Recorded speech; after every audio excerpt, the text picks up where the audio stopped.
noneho rero ibisigaye Mwuka adusobanuriye mwa bantu mwe. Iyi periyode ni iy'imipuri sinzi ukuntu biri kugenda. Hanyuma y'umuntu witwa Yampano wavugishije benshi hakazamo n'iby'amategeko RIB bamwe bakaba bareganye. Ni ukuvuga ngo mwongeye kubona videwo y'umugore witwa Hadasa, ni umuramyikazi, akaba umugore w'umuhanzi uririmba indirimbo zamenyekanye muri gospel nyine, murabizi yakoze imiziki myinshi twaramukunze. Uyu mugore rero videwo yiwe iri gutrendinga, ntacyo kubabeshya ngo ndabarangira ahantu iri, ibyo ntabwo nabirangira umuntu, ntawe ndibuze kubwira ngo najye kuyirebaho.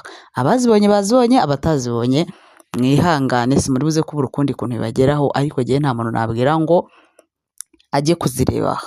Ku bantu bazibonye, uriya mugore mwamubonye ariho yikora ibiterasoni, yikinisha n'ibindi byose. Abantu baragira bati izi nzara zireshya gutya, umubiri wa hari ahantu uteye kuriya, uyu mugore ari kwishimisha, afite umugabo, ari mariye, ni umuntu ubatse turabizi, atigiriye donc nta nubwo yigirira impuhwe. Ese uyu ni mubiri ki ushyirishaho ukoreshaho inzara z'inyomekano zimeze kuriya? Ibi ni ibiki? Mbese buri muntu wese yatanze ide uko abishaka, buri muntu wese yavuzeho amagambo uko ashaka, mbese buri muntu wese yamufasheho ijambo.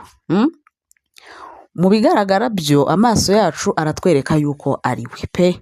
Nanjye uko mbireba ndabona ari we, ariko yaba we ataba we, byaba ari ukubeshya bitaba ari ukubeshya, byaba ari edit nk'uko abantu babivuga bandi ngo ni AI, icyo tuzi cyo ni uko amafoto yagiye hanze, ama audio ajya hanze. Ibi bintu ni ibintu bimaze gufata intera kugeza ku kigero cy'uko no kwemera yuko yaba ari we biragoye. Sinzi niba mwibuka saga y'umuntu witwa Pasteur Mutesi, muribuka amajwi yasohotse hanze, ibintu yakoze, amajwi yaratrendinze hafi nk'ukwezi kose, Mutesi aba Mutesi, Mutesi aba Mutesi. Yampano araje arabiciye biracika cyane yuko we yanagize ate yanabyemeye. Uyu mugore ntabwo ikintu yigeze abivugaho, umugabo we ntacyo yigeze abivugaho, famiye ntacyo yigeze abivugaho, cyane yuko ni n'uburenganzira bwabo. Ariko umuntu yakibaza ngo ibi bintu bigenda gute kugira ngo ubundi niba koko ari byo bigenda gute kugira ngo bijye hanze? Biba byaciye muri bande kugira ngo ibi bintu bijye hanze?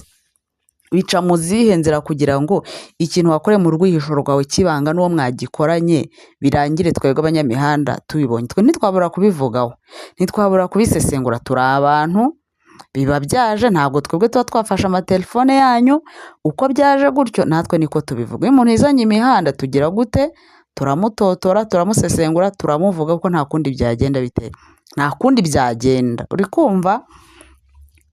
Nk'uyu mugore abantu bamuzi ni n'abakeya, byahise bituma abantu bajya no kumureba. Tuzi cyane cyane umugabo we, ariko byahise bituma tujya kubareba n'abatari bazi uyu nguyu ngo ni Nayisi Ndatabaye, bituma bajya kumureba. Uri kumva? Donc umuntu akora ikintu cyiza akabwiriza ubutumwa mu ndirimbo, ntabwo abantu bigeze bagira amatsiko ngo bumve bajya kumureba ko ikintu nk'icyo nkasaga nk'iteye agahinda n'umubabaro yikubise mu muryango wabo. Abantu twese amatwi turayahagaritse, amaso turayakanuye, ngo reka turebe umuntu witwa Hadasa, umugore wa Nayisi Ndatabaye. Mutekereze namwe kuntu abantu nyine twamaje kwangirika. Ikintu gisenya umuntu, ikintu gishobora gutuma umuntu kariyeri iwe yangirika, ikintu gishobora gutuma mbese umuntu yiheba akagira depression, kiduhagurukije twese kujya kureba abo bantu natari babazi bagize bate barabamenye. Ikiriho cyo rero, nubwo ibintu byakomeje kuvugwa, abantu bamuseka bavuga ati ni gute umuntu w'umuramyi uhimbaza Imana ashobora gukora ibintu nk'ibi? Umuntu udafite ikintu na kimwe abuze, ni gute ashobora gukora ibintu nk'ibi ku mafaranga make 50,000? Ni gute umuntu nk'uyu witwa yuko abwiriza ubutumwa bicishije mu ndirimbo, yumvwa n'abantu benshi, ibihugu bya East Africa, abantu bumva ururimi aririmbamo bose bumva ibintu akora kandi byiza bakabyishimira kuko bifasha imitima ya benshi. Ubu yatinyukaga dusobanura ikintu cyatumye akora ibi bintu? Abantu bose nicyo bari kwibaza, ngo nta kuntu umuntu w'umukizwa w'umukristo agomba gukora ibintu nk'ibyo. Ntararenga aho ngaho, uwumva Bibiliya iravuga ngo uwumva yuko ahagaze aritonda atagwa, ndumva ntibeshye niko havuga gutya, ariko niba ntanabivuze neza birerekeza aho ngaho. Kuba uyu muntu mbakebure gato, kuba uyu muntu yitwa ngo arakijijwe ntibivuga ko atagwa mu cyaha, icyo ni kimwe. Kuba uyu muntu byitwa ngo abwiriza ubutumwa ntibivuze ko amajije kugeraho Satani atagera, uri kumva? Icyo nacyo mukibuke. Ariko abantu bari kumwibasira kugera ku kigero cy'uko bari kumufata nk'aho ari umumarayika. Ntabwo ari marayika, ni umuntu, yatana, yayoba, yakora amafuti nk'ay'abandi bantu bose bakora. Uwera ni Imana, uwera ni Yesu. Kuba uyu mugore ibintu byose byabaye, niba koko ari ukuri, kuba byaba nta gashyenge nabibonamo, kuko ni umuntu w'inyama n'amaraso. Gusa ikiriho Mwuka abasobanurire, kuko ubu verisi igezweho iravuga ko ibi bintu ari sikamu. Iravuga yuko uyu muntu muri kubibona yuko muri video nta rinete yambaye, rero biravugwa yuko ari ibintu by'ibihimbano, yuko ngo ari umuntu basa, akaba ari we baje kwitirira iki biriya bintu. Byaba byiza nanjye byanezeza, kuko kubona umuntu nk'uriya ibyo bintu bibaye byamubaye, ari umuntu uzwi, nubwo yaba atazwi tukamubona imihanda gutyo byatubabaza. Noneho kuba azwi, noneho yitwa ngo anabwiriza ubutumwa, byambabaza kurutaho. Rero mwa bantu Mwuka basobanurire, niba tubeshywe niba tutabeshywe simbizi. Icyo nzi cyo nuko batubwiye, nuko inkuru noneho ziri imihanda ziri kuvuga yuko ngo uyu muntu atari hadasa, ngo rwose inkuru zagiye mu mihanda mu buryo bwo guhubuka, ngo ntabwo ari we, ngo n'ikimenyimenyi, ngo uyu muntu ngo nta rinete yambaye. Ntabwo nzi ukuntu wajya muri iriya gahunda rinete ukazigumana, nabyo ni ibindi bintu. Rero Mwuka basobanurire, ariko byatubera byiza Mwuka byaramwe abaye atari we. Rega uriya muntu ni umubyeyi, ni famiye, nta muntu wakifuza ko ibi bintu bibabaho pe. Ariko kuza bakatubwira ngo ni sikamu, ngo ntabwo ari bo, ubwo nyine Mwuka gusobanurire wowe mu mutwe wawe, niba wumva ari we niwe, niba wumva atari we ubwo si we. Ariko icyifuzo cyanjye ku giti cyanjye nkanjye, nanezezwa nuko yaba atari we, ko byaba biteye agahinda, byaba biteye umubabaro. Ni inkuru utakifuza kumva, kubona umuntu nk'uriya w'umubyeyi ibintu nk'ibyo bimubaho, bamushyira hanze ari kwikora ibintu nka biriya.